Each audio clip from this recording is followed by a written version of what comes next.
It started like any other job. Simple, routine, and boring. After a long stretch of searching for work, I finally secured a position as a night guard at the university library. The pay was decent, and I figured it would be easy money. The library was a sprawling, ancient building, filled with endless rows of books, quiet study areas, and a creaky floor that seemed to sigh with every step. It wasn't exactly a lively place, but that didn't bother me. I had always enjoyed the calm of libraries. It was a sanctuary from the chaos of everyday life.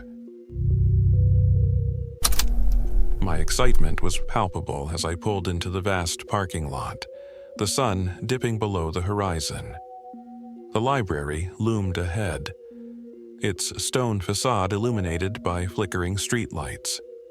The feeling of solitude in that expansive space was comforting, almost inviting. Little did I know this was a facade hiding something far more sinister. As I entered the library, I was greeted by the head librarian, Mrs. Greaves, a stern woman with silver hair pulled back into a tight bun. She looked like she had been a guardian of the books for centuries. Her gaze was sharp, and I could sense a certain weight to her presence. After exchanging pleasantries, she led me through the labyrinthine stacks, showing me the various sections, including the archives, a dimly lit, rarely visited area at the back of the building. "This place has its quirks," she said, her voice low and serious. "Just make sure you follow the rules, and you'll be fine." Rules? At a library? I scoffed, thinking it was all a bit overdramatic. Mrs. Greaves's expression hardened. "Yes, I'll need you to take this seriously. We've had some incidents in the past. It's important that you understand what you're getting into." She handed me a worn-out piece of paper, her fingers lingering over it as if she were reluctant to part with it. I unfolded it, and my eyes skimmed over the list. 1. Lock the doors at midnight. No exceptions. 2. Do not, under any circumstances, enter the basement. 3. If you hear whispering, ignore it. Do not investigate. 4. If the lights flicker between 2 a.m. and 3 a.m., close your eyes and count to 30. 5. If you see a tall figure between the shelves, leave the area immediately. 6. At 4 a.m., check that all the books are in place. If you find a book on the floor, return it to the archives and leave without looking back. I couldn't help but chuckle again, thinking this was just some superstitious mumbo-jumbo. You really think I need to worry about the ghosts and monsters? Mrs. Greaves didn't laugh. Her eyes locked onto mine, conveying a seriousness that made my heart skip a beat. "Just follow the rules. Trust me, it's for your safety." With that ominous warning hanging in the air, I took my seat in the guard booth and began my shift. The first few hours were uneventful. I walked the aisles, checked the cameras, and scanned the quiet spaces. I could hear the faint rustling of paper and the distant echoes of footsteps, but I shrugged it off. Around 11 p.m., I settled into a routine, pacing between the shelves and glancing at the books. The library felt like a fortress of knowledge, with every book holding its own secrets. As the clock struck midnight, I made sure to lock the doors, just as the rules dictated. The ominous sound of the locks clicking into place sent a shiver down my spine. The silence that followed felt heavy, as if the very air were thickening around me. By 1 a.m., the library was wrapped in a thick blanket of silence, and it wasn't an ordinary kind of silence. It pressed down on my eardrums, making me hyper-aware of my own heartbeat.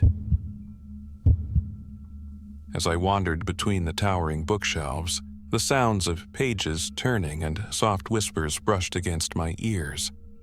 I shook my head, dismissing them as figments of my imagination. But soon, those figments began to take shape. A chill swept through the air as I moved to the reference section. I paused, feeling the hairs on my neck stand on end. I was alone, and yet I felt the unmistakable sensation of being watched. It was an unsettling feeling, the kind that creeps up your spine and wraps around your heart, squeezing it tightly. Then, right around 2 a.m., it happened. I was sitting in the guard booth, watching the camera feeds, when the lights in the east wing began to flicker. The pattern was erratic. Some lights would dim while others brightened.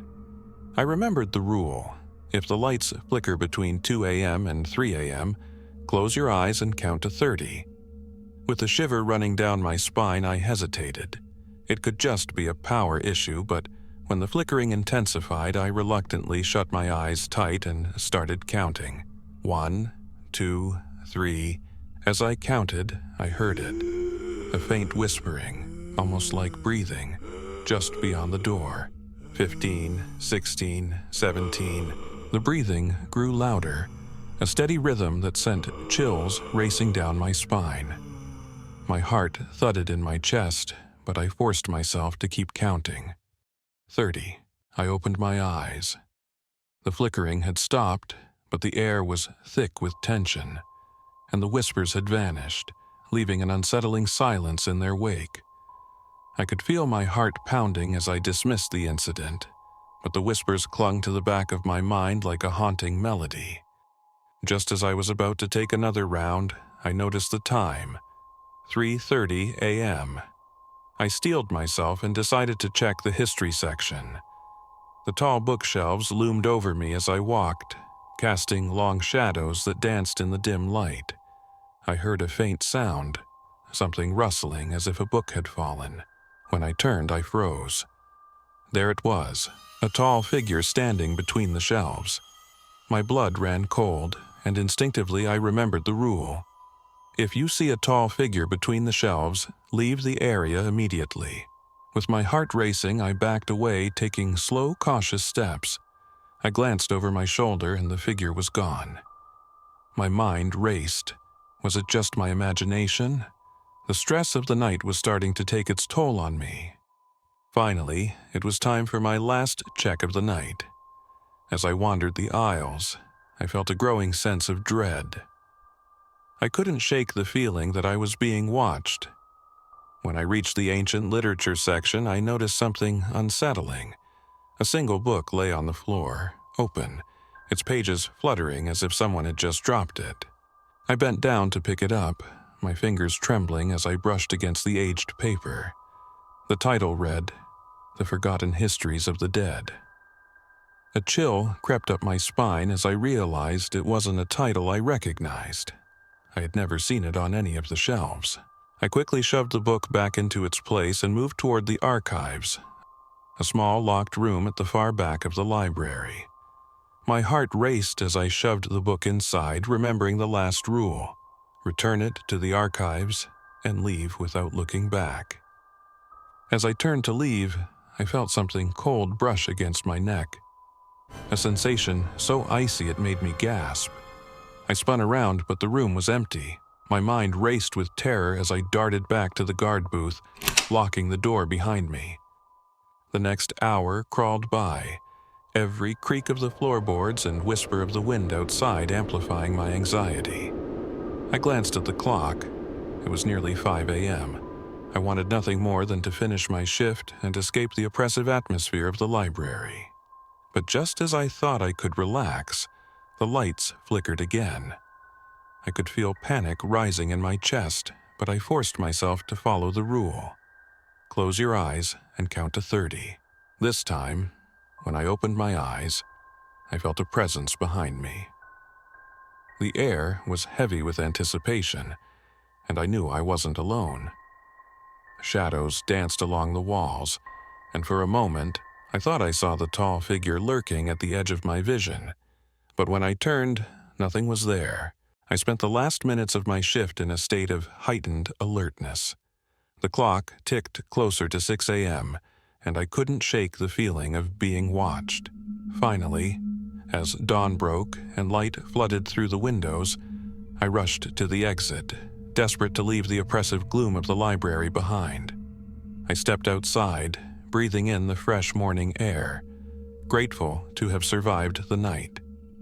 But as I reached my car, I paused. My phone buzzed with a notification. It was a message from an unknown number. "You shouldn't have returned the book." A chill ran down my spine. I quickly glanced back at the library, its ancient stone facade now appearing more ominous in the morning light. Had I done something wrong? The memory of the tall figure sent a fresh wave of dread through me. I hurried into my car, trying to shake off the unease. In the days that followed, I couldn't shake the feeling of being watched.